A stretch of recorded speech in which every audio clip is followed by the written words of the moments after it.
말씀 전하도록 하겠습니다.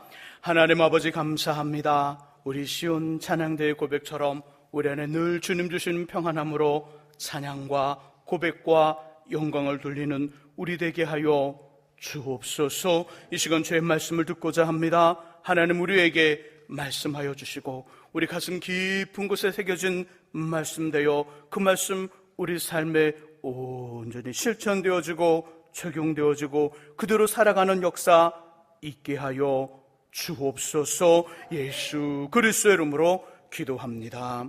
아멘. 이 아침에도 하나님의 귀한 은혜와 은총이 우리 안에 가득하시기를 예수님의 이름으로 축원합니다. 우리 마음으로요 앞뒤 옆에 계신 분들과 함께 가장 밝은 웃음으로 참 잘 오셨습니다, 큰 은혜 받으시기 바랍니다라고 인사하겠습니다. 참 잘 오셨습니다, 큰 은혜 받으시기 바랍니다. 참 잘 오셨습니다, 큰 은혜 받으시기 바랍니다. 이제 서로를 보시고요, 이쪽은 저쪽을, 저쪽은 이쪽을 손을 들며 인사하겠습니다. 참 잘 오셨습니다, 큰 은혜 받으시기 바랍니다. 참 잘 오셨습니다, 큰 은혜 받으시기 바랍니다. 한자로 되어진 말 중 임명호피라는 사자성어가 있습니다. 사람은 죽어서 이름을 남기고요, 호랑이는 죽어서 가족을 남긴다는 이야기입니다. 조선왕조 말기에 태어나 어릴 때부터 신동이라는 말을 들으며 자란 소년이 있었습니다.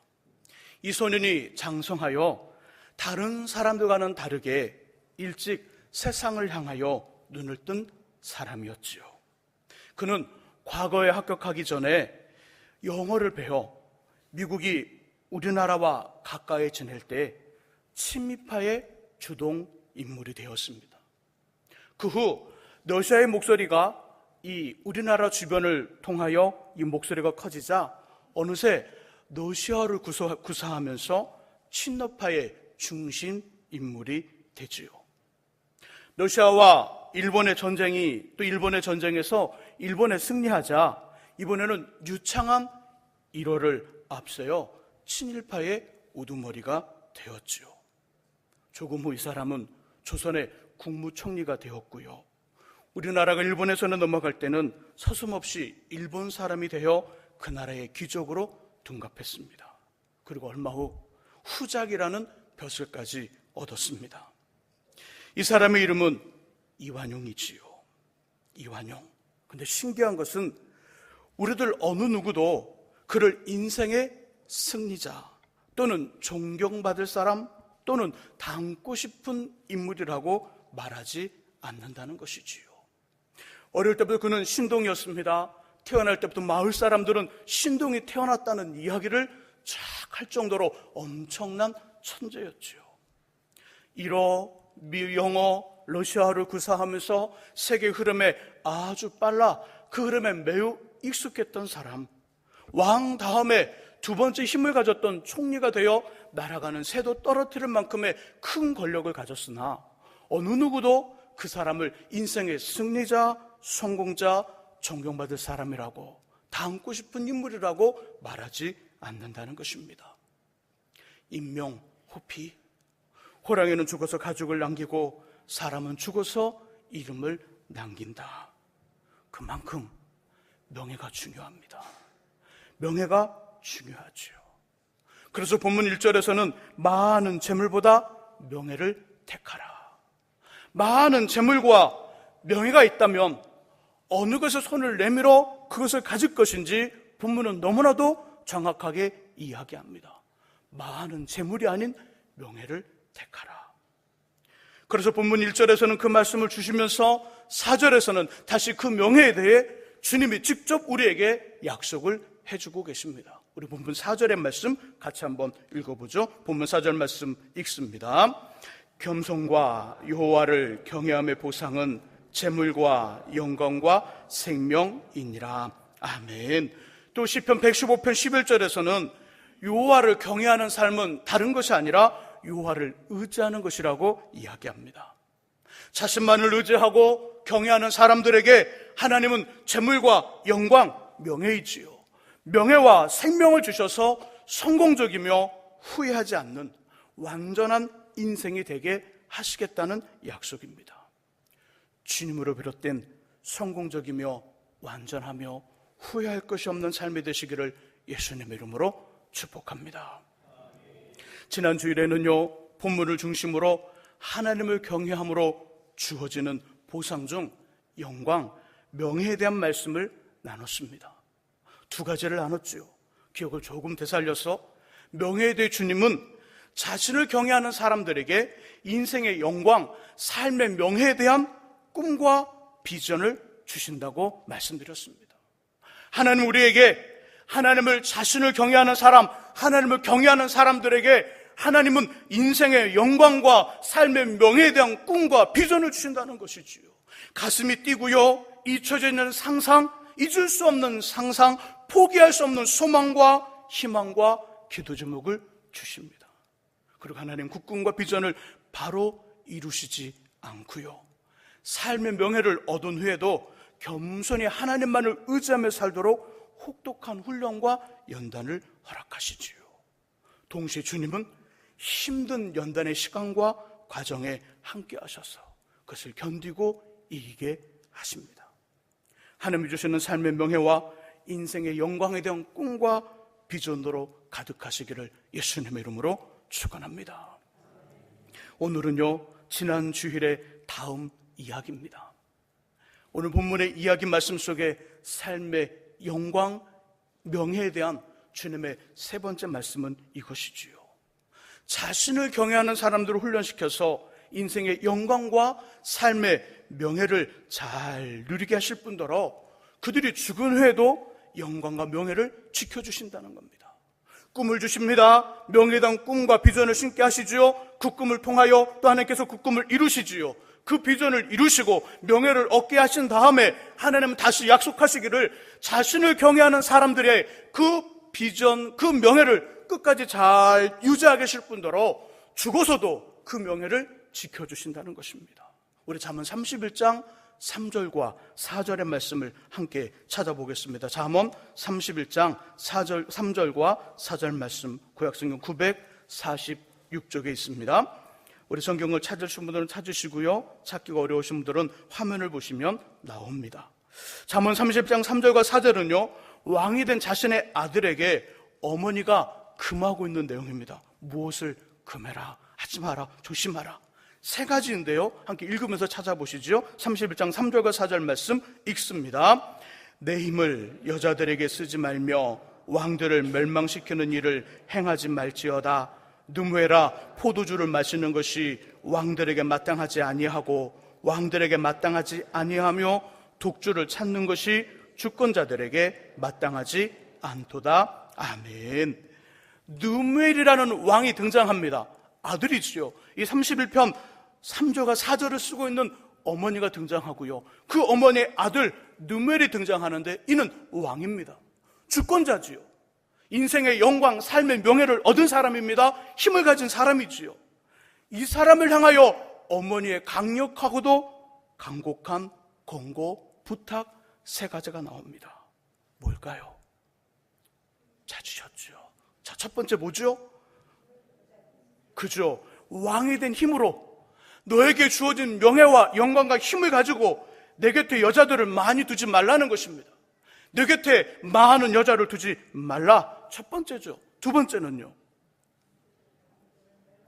그죠? 왕이 된 힘으로 너의 권세와 권력과 영광과 명예를 가지고 다른 나라의 왕들을 멸망시키는 일을 하지 말라. 마지막 세 번째는요, 술을 즐기지 말라입니다. 술을 즐기지 말라. 이 말씀의 의미는 왕이 된 후에 인생의 영광과 삶의 명예를 얻은 후에 반드시 유혹이 찾아온다는 것입니다. 유혹이 온다는 것이지요. 하나님의 선택을 받았습니다. 하나님의 훈련을 받았습니다. 하나님의 기름 부심을 받았습니다. 왕이 되었습니다. 인생의 영광과 삶의 명예를 얻었습니다. 그런데 찾아오는 것은 유혹이었다는 것이지요. 하나님의 선택, 하나님의 기름 부으심, 하나님의 훈련, 하나님의 모든 것들을 함께하며 왕이 되었습니다. 주권자가 되었습니다. 권력자가 되었다는 것이죠. 삶의 영광과 인생의 명예를 얻었습니다. 그렇다 할지라도 유혹이 찾아왔다는 이야기죠. 유혹이 찾아온다는 것입니다. 그 유혹의 내용은 세 가지지요. 여인들로 대표되는 육신의 정욕. 육신의 정욕이 유혹으로 찾아옵니다. 왕들을 멸망시키고요, 그 나라를 점령하고픈 더 큰 권력을 갖고 싶습니다. 어느 정도의 어떤 과정에 어느 단계를 이 정도 올라왔는데 더 큰 곳에, 더 높은 곳에 올라가고픈 마음이 우리 안에 찾아온다는 것이지요. 더 많은 물질을 갖고 싶은 마음이 찾아온다는 것이지요. 많은 여인을 거느리고 싶은 마음이 찾아오고, 많은 어떤 정욕을 쫓아가고 싶은 마음이 찾아오고, 더 큰 권력과 더 많은 재물을 갖고 싶은 마음이 우리 안에 찾아온다는 것입니다. 가난하고 힘이 없는 사람에게 주어진 말이 아닙니다. 주권자, 왕, 인생의 명예와 삶의 영광을 가진 사람에게 주어지는 그 이야기라는 것이지요. 그리고 술로 대표되는 세상의 재미와 세상의 오락과 세상의 쾌락이지요. 이것이 찾아온다는 이야기입니다. 분명히 이 사람 하나님께 선택을 받았어요. 기름 부음을 받았어요. 훈련을 받았어요. 그리고 왕이 되었어요. 그런데도 어김없습니다. 유혹은 오지요. 그것도 치명적인 달콤함의 손길이 그를 향하여 다가옵니다. 정욕의 유혹, 더 큰 권력, 더 많은 물질을 가지고 싶은 소유욕의 유혹, 세상의 재미와 오락과 쾌락을 즐기려는 이 마음의 유혹이 찾아오지요. 그 유혹의 손길 앞에 우리 안에서는 이런 소리가 들려옵니다. 이 정도쯤이야. 이 정도쯤이야. 유혹으로 비롯된 이 정도의 일이야. 그 유혹으로 비롯된 모든 어떤 어려움들, 때로는 불륜의 관계에 빠지게 되고 더 많은 소유욕을 갖고 싶은 어떤 그것으로 죄를 범하고 또 다른 사람들을 힘들게 아프게 눈물을 흘리게 하며 세상의 쾌락을 쫓아갈 때, 그렇게 비롯된 모든 일들은 내가 가진 힘으로 얼마든지 해결할 수 있고 얼마든지 막을 수 있다는 거짓된 음성이 자신 안에 들려오기 시작합니다. 외부에서는요, 그런 유혹들이 찾아오고요, 내부에서는 그런 소리가 들려옵니다. 이 정도쯤이야. 내가 가진 힘으로, 내가 가진 영광으로, 내가 가진 간세로, 내가 가진 명예로 이 정도쯤이야 누를 수 있어. 이 정도쯤이야 다 덮을 수 있어. 이 마음이 이 속에서 올라온다는 것이죠. 이 정도쯤이야. 그래서 다윗은 왕이 된 후에 우리아의 아내 벌거벗은 밧세바의 유혹을 받아 넘어졌습니다. 자신의 충성스러운 신하 우리아를 죽였지요.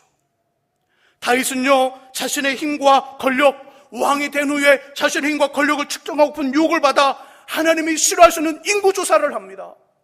하나님을 의지하는 것이 아니라 나에게 있는 군사, 곧 군대, 싸움에 나갈 만한 그 남자의 수가 얼마나 되는지를 조사하고 싶은 그 마음이 생겨 인구조사를 합니다. 그로 인해 이스라엘에 큰 재앙이 임했지요. 다윗의 아들 솔로몬 왕이 된 후 하나님께서 주신 지혜로 우상의 나라와 손을 잡고 싶은 유혹을 받습니다.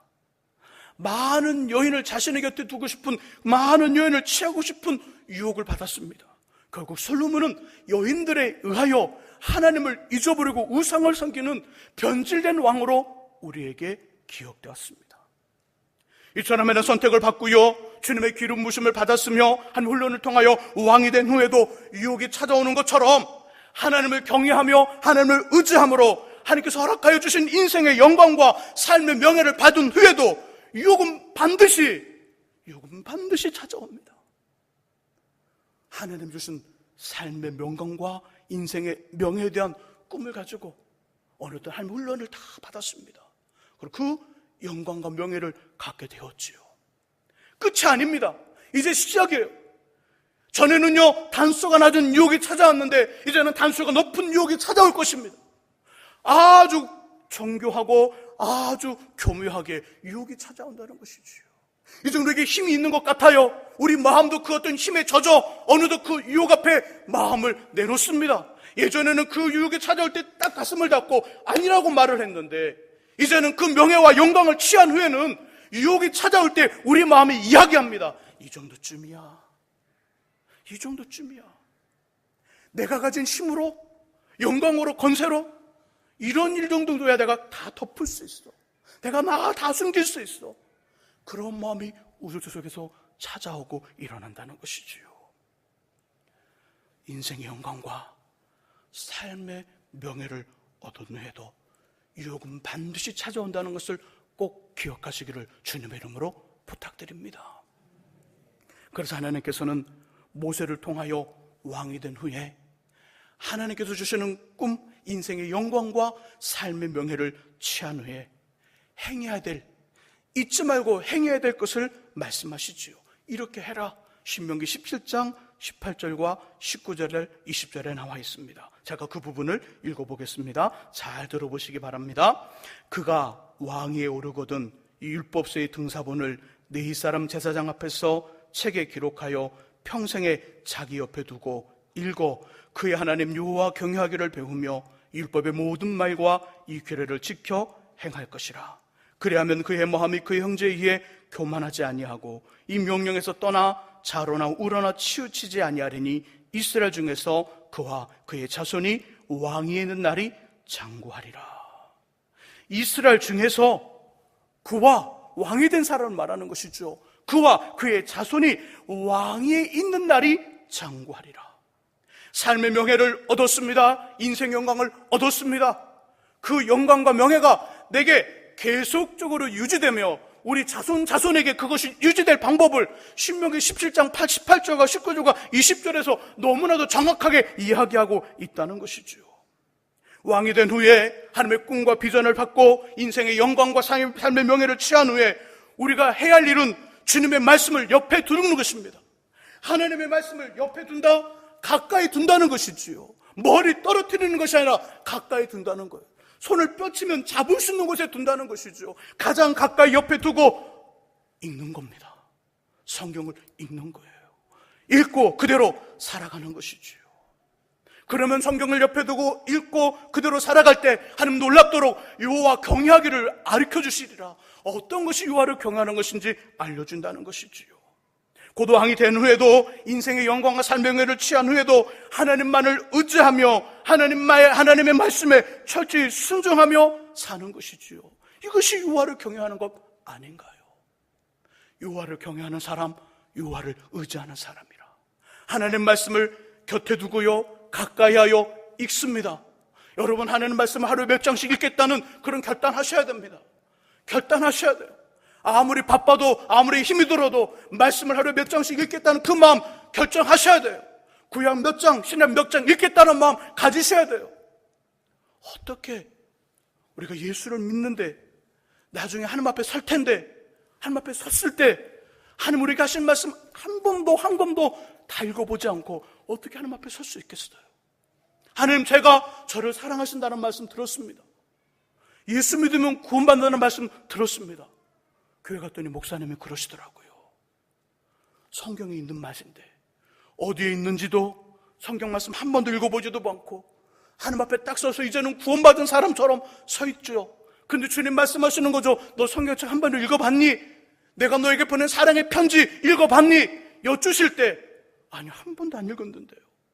어떻게 그럴 수 있겠냐고요. 우리가 아무리 바쁘더라도요, 성경을 읽을 마음을 가지셔야 돼요. 성경 말씀을 읽으셔야 돼요. 그대로 살아가셔야 돼요. 이것이 여호와를 경외하는 것입니다. 그러면 이스라엘 중에서 그와 그의 자손이 왕위에 있는 날이 장구한 것처럼 인생의 영광, 삶의 명예 또한 영원토록 함께 할 것이라는 약속이지요. 어떠한 상황과 환경에서도 하나님만을 의지하며 하나님 말씀에 철저히 순종하여 하나님 주시는 삶의 명예, 인생의 영광이 계속되시기를 주님의 이름으로 축복합니다. 그리고 하나님은 자신을 경외하는 사람들의 명예와 영광을 끝까지 지켜주십니다.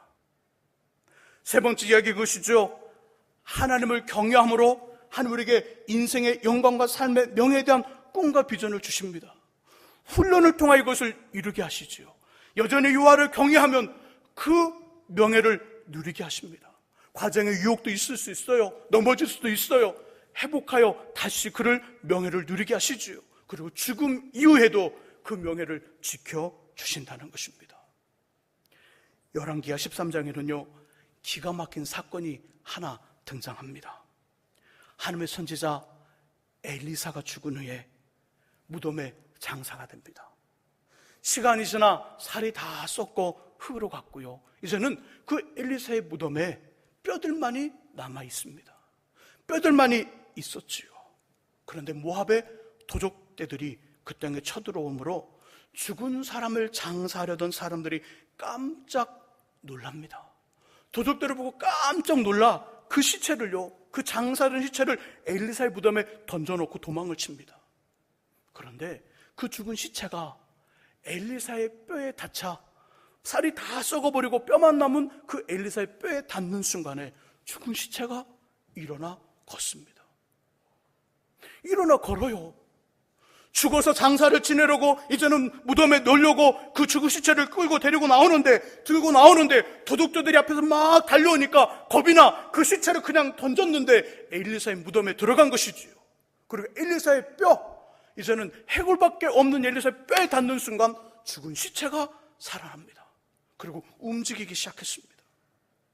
저는 이 광경을 보면서 여러 가지 의미가 있을 순 있으나 하나님께서 죽은 엘리사의 명예를 지켜주셨다는 마음이 강하게 들었습니다. 아무 일이 안 나타났다면 일반적인 무덤의 뼈일 것입니다. 그런데 죽은 시체가 살아나 걸어갑니다. 마을로 들어갑니다. 모압의 도둑들이 깜짝 놀라 도둑질을 하는 것보단 그 사람을 구경하려고 모였지 않았겠습니까? 죽은 시체가 일어나요. 배로 동인 채 헝겊으로 다 몸이 돌려져 있는데 그 시체가 일어나 앞을 보지도 못하고 헝겊에 둘린 채 걸어 나옵니다. 걸어서 길가로 걸어옵니다. 도둑들이 얼마나 놀랐을까요? 이게 뭐냐고.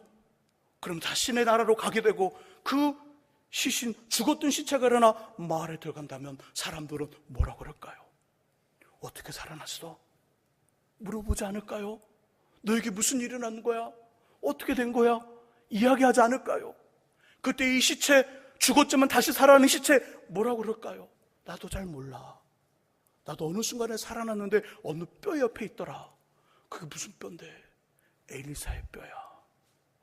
그 엘리사의 뼈에 닿았다는 그 이야기를 듣는 그 마을 사람들 어떤 마음이 들었을까요? 와, 맞아, 엘리사. 하나님의 선지자 엘리사가 우리에게 있었지. 그 마음 당연히 가졌겠지요. 하나님은 죽어서도 자신을 경외하는 사람들의 명예를 지켜주십니다. 다윗이요, 있어서는 안 될 실수를 범했습니다.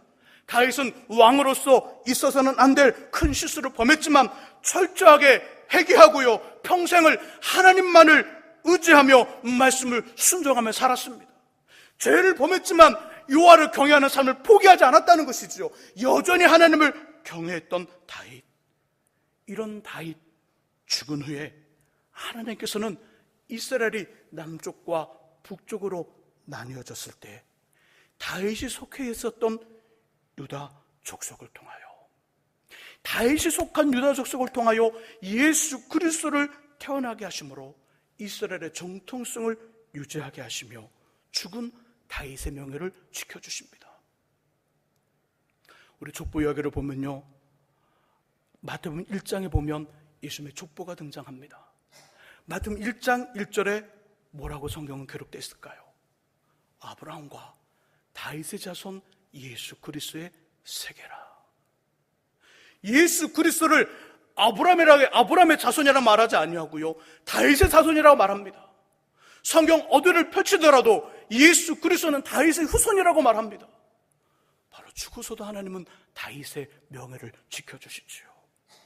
솔로몬, 분명히 하나님을 잊어버리고 망각하고 우상을 섬긴 그런 왕으로, 변질된 왕으로 우리는 기억되어 있지만 전도서 말씀 읽어보면요, 이 솔로몬이 구구절절하게 하나님 없는 많은 재물도, 하나님 없는 기가 막힌 지혜도, 하나님 없는 세상의 힘과 권력은 허무하다. 하나님 없는 재물, 지혜, 권력과 힘은 허무한 것이며 사람은 하나님을 경외하며 그분의 말씀을 순종하며 사는 것이 근본이고 기본이라고 교훈을 해주십니다. 무슨 말일까요? 하나님은 솔로몬의 중간의 삶에 변절된 모습도 있었지만 여전히 주님 앞에 머물러 있는 여호와를 경외하는 솔로몬의 인생의 최후에는 다시금 그의 인생을 회복시켰다는 것입니다. 우리는 전도서 말씀을 읽으면서 잠언의 말씀을 읽으면서 때로는 그 말씀을 읽어보면서 우리들 항상 그 마음을 갖습니다. 맞다, 내 삶을 돌아보고 내 인생을 돌아보는 지혜가 전도서 속에 가득 찬 그 지혜 속에 솔로몬의 모습을 기억하게 됩니다. 죽은 후에도 하나님은 솔로몬의 명예를 지켜주신 것이지요. 하나님은 자신을 경외하며 자신을 의지하며 사는 사람들에게 인생의 영광과 삶의 명예를 제대로 잘 누리게 하실 뿐더러 그들이 죽은 후에도 그 영광과 명예를 지켜주십니다. 사랑하는 성도 여러분, 지금 우리의 삶이 하나님께서 주신 꿈과 비전, 기도 제목을 통하여 계획하며 손을 대는 것마다 잘 되어지고요, 우리가 전혀 생각할 수 없었던 기가 막힌 일들이 우리의 일어나는 인생의 영광과 삶의 명예를 누리며 살아가고 계십니까? 한 번도 꿈꿔보지 못했던 인생의 영광이, 한 번도 상상하지 못했던 삶의 명예가 내게 주어지면서 잘 되는 인생을 걸어가고 계십니까? 그럼 끝까지 하나님을 경외하시고 하나님만을 의지하며 하나님 말씀에 철저히 순종하시기를 간절히 바랍니다. 그러면 하나님께서 우리에게 허락하신 인생의 영광과 삶의 명예가 우리만이 아닌 우리의 자손에까지 계속되며 우리가 죽은 후에도 하나님께서는 우리의 영광과 명예를 지켜주시는 줄 믿습니다. 저는 군생활을 섬에서 했습니다. 저희 특기는 이발병입니다. 이발병. 지금도 여전히 머리를 깎으려면 깎을 수 있지만 깎지는 않습니다. 총을 든 시간보다 가위와 빗을 든 시간이 더 많았습니다. 제가 근무했던 이발소가 내부만에서 거리가 있었고요, 쫄병 때는 할 수 없었던 기도 생활을 상병 정도 됐을 때 이발소에서 시간을 정해놓고 기도했습니다. 1시간 정도, 1시간 반 정도. 그렇게 군생활하면서 이발소에서 기도를 했지요. 이렇게 어느 날 기도하는데 제 마음에 이런 기도가 나왔습니다. 하나님, 제가 앞으로 어떤 사역을 하면 좋겠습니까? 그때가 신학교 1학년 졸업하고 군대 갔었으니까요, 이제 전도 생활도 하지 않았던 시대입니다. 하나님, 제가 앞으로 어떤 사역을 하면 좋을까요? 하나님은 어떤 생각을 갖고 계십니까? 저를 주님의 종으로, 주님의 사람으로 부르시면서 주의 일들을 감당케 하시려고 저를 부르셨다면 하나님 나름대로의 하나님만의 생각이 저한테 있을 것인데 그것이 무엇입니까? 저는 어떤 사역을 하면 좋을까요? 이 기도에 하나님께서는 기도 제목으로 응답을 해 주시는 것이었습니다. 기도 제목, 처음에는 한 폭의 큰 그림을 그릴 때 대충 밑그림을 그리듯 큼직큼직하게 기도의 내용을 주셨습니다. 이런 사역을 감당하는 어떤 큰 그림의 사역의 그림을 그리게 하셨고요, 점차로 그 그림에 세부적이고 자세하게 기도의 내용을 주셨습니다. 설교에도 큰 설교대로 그려놓고요, 그 각 방마다 작은 곳 하나마다 뼈와 살을 붙이듯 그 기도 제목의 큰 그림에 밑그림을 그린 다음 그 밑그림에 하나하나의 살을 붙이시면서 기도케 하시더라는 거예요. 이 기도 제목이 저의 꿈이 되었고요, 저의 비전이 되었습니다. 그리고 하나씩 목회 현장에서 이루어지고 있는 것을 경험합니다. 사랑하는 성도 여러분, 오늘 본문은 우리에게 분명하게 약속하여 주십니다. 자신을 경외하는 사람들, 자신을 의지하는 사람들에게 하나님께서는 인생의 영광과 삶의 명예에 대한 꿈과 비전을 주시겠다는 거예요. 그 꿈과 비전을 주시고 그 꿈과 비전으로 가슴 뛰는 인생을 하게 하시고 그 훈련을 통하여 그 꿈과 비전을 이루시겠다는 것이지요. 동시에 인생의 승리와 삶의 명예를 제대로 잘 누리게 하실 뿐더러 죽은 후에도 그 명예와 영광을 지켜주시겠다는 약속입니다. 저는 이 약속에 저의 인생을 걸어보려 합니다. 저는 이 약속에 저의 삶, 저의 모든 것들을 걸어보려 합니다. 어떠한 상황과 환경에서도 그것이 기쁘고 즐거운 일이든 아니면 슬프고 힘든 일이든 간에 주님이 주신 꿈과 비전에 이끌려 삶의 명예와 인생의 영광에 대한 꿈과 비전에 이끌려 그 꿈과 비전에 붙잡혀 하나님만을 경외하며 하나님만을 의지하려 합니다. 여러분들의 인생과 삶은 어떻습니까? 인생의 영광과 삶의 명예를 주시려는 하나님의 계획 중에 어느 단계에 있습니까? 어느 단계에? 인생의 영광과 삶의 명예를 위한 하나님의 꿈과 비전을 받을 단계입니까? 아직 받지는 않았으나 받을 단계입니까? 아니면 그 꿈과 비전을 이루기 위한 혹독한 훈련의 단계에 놓여 있습니까? 훈련의 단계, 연단의 단계. 왜 나에게 이런 일이 자꾸만 생길까? 당연하지요.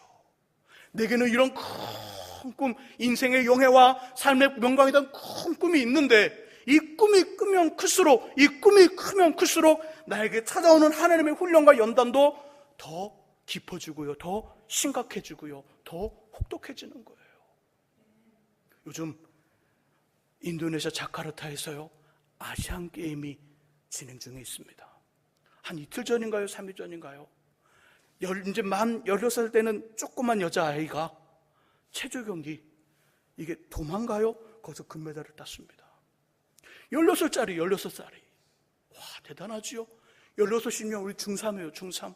중3 아니면 고1 정도 아이가 아시안 게임에서 그것도 도마, 점프해서 올라가서 공중에서 몇 바퀴 돌고 떨어지는 그런 경기에서 금메달을 땄어요.